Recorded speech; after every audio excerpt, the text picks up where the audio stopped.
Hi there Aries, thank you for joining me for your year 2016 forecast. At the start of each year I give you an overview of where the planets are and their angles right at the start of the year. If you like, your own personal solar return based on your zodiac sign.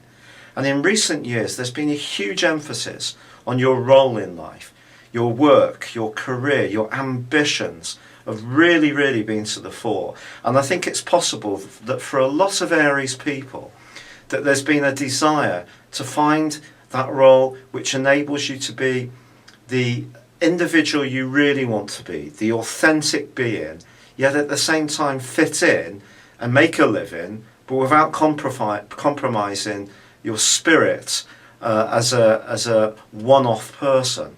And that's been the challenge that's been thrown down to you over the last couple of years. Now there's going to be a bit more of that at the start of this year as Uranus in your sign and Pluto continue to clash for 3 last months.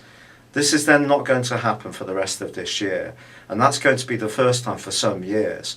This has been a very difficult aspect and probably at the root of a lot of the uprisings and wars and tensions in the world at large over the last few years.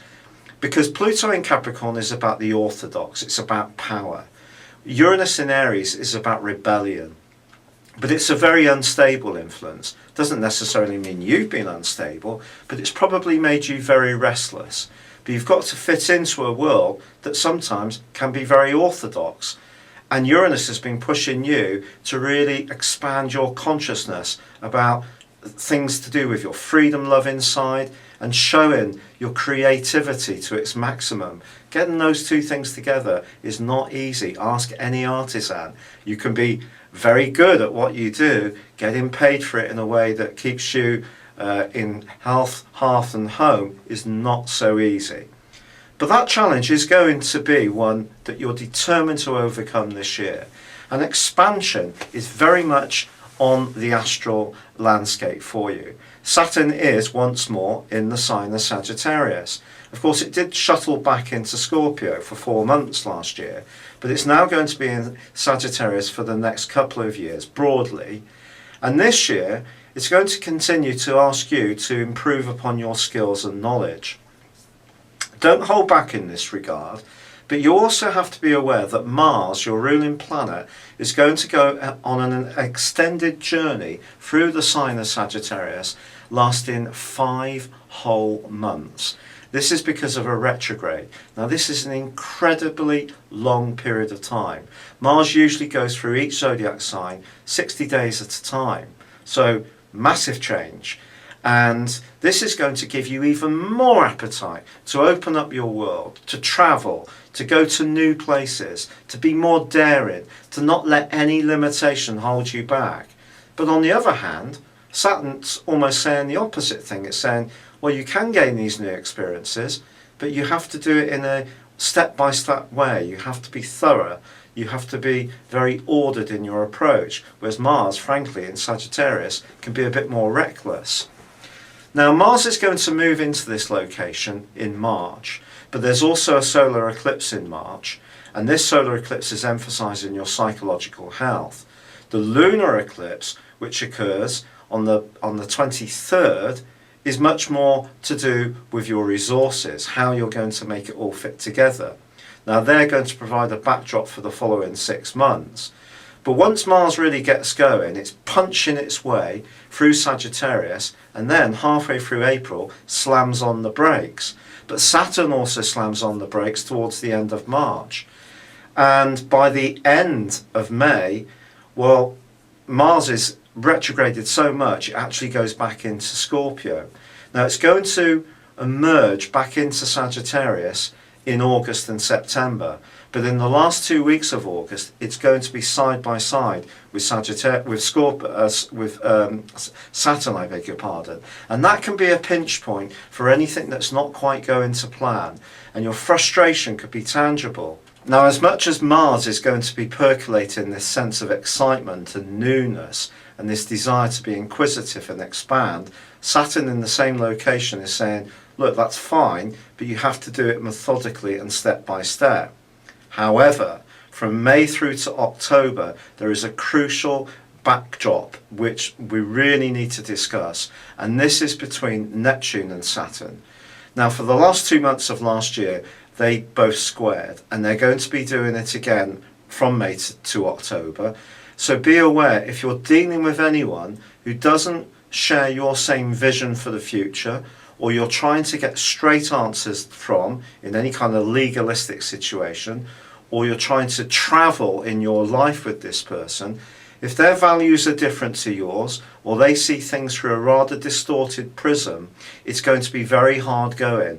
And in a quite intangible way, if things aren't straightforward in a way that you can easily understand, you could become quite demotivated, and your willpower can really be demuted by this. So do be conscious of this.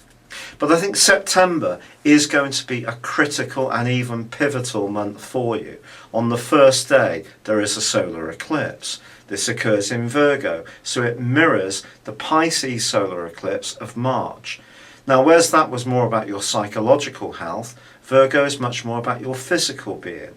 Now, Jupiter continues in your the part of your horoscope, the 6th house, that Virgo is all about, right through to the 9th of September, before switching into Libra, which is very, very exciting for your relationships in the following 12 months. But I do feel right at the start of September, once more you're reminded, especially with this Neptune Saturn square, to look after yourself, to not stretch yourself too thinly, to be aware that there's no real difference between mental, physical and spiritual health. They're all combined. And your body is not something you should just use and trash. It's something you should look after and respect. This becomes even more clear to you on the back of the lunar eclipse on the 16th of September. This is critical, because if there is something that you're ignoring around your emotional health or around your physical well-being, this is the time to really grapple with it. But at the end of the month, perhaps the most significant piece of information is finally Mars emerges from the sign of Sagittarius, and it's going to be moving into Capricorn. So that long transit, 5 months off and on with the reversal back into Scorpio, comes to a close, and then you can start to see what's really concrete from what you've been working so hard to achieve this year. And I do think that the middle of October is going to be critical, because then Mars in Capricorn is going to go side by side with Pluto. But this may lead to some powerful exchanges. There could be a fight for dominance in your life. It may happen in a personal context.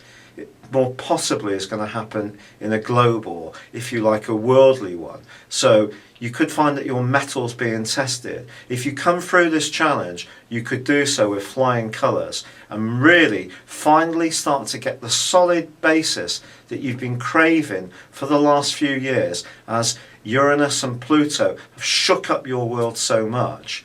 But I would just say that whatever happens in terms of your social situation at Christmas time, as you make your way to the very end of this year, do try to find some peace and seclusion.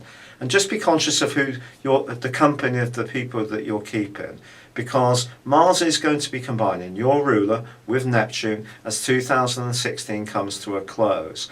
And it's important to understand that your vitality is really going to be quite on the low side. So if you can, do something that's very healing or nurturing, like you treat yourself to a spa day, or something that's very, very calming and tranquil. That's going to be a fantastic way to end what could be a truly momentous year for you.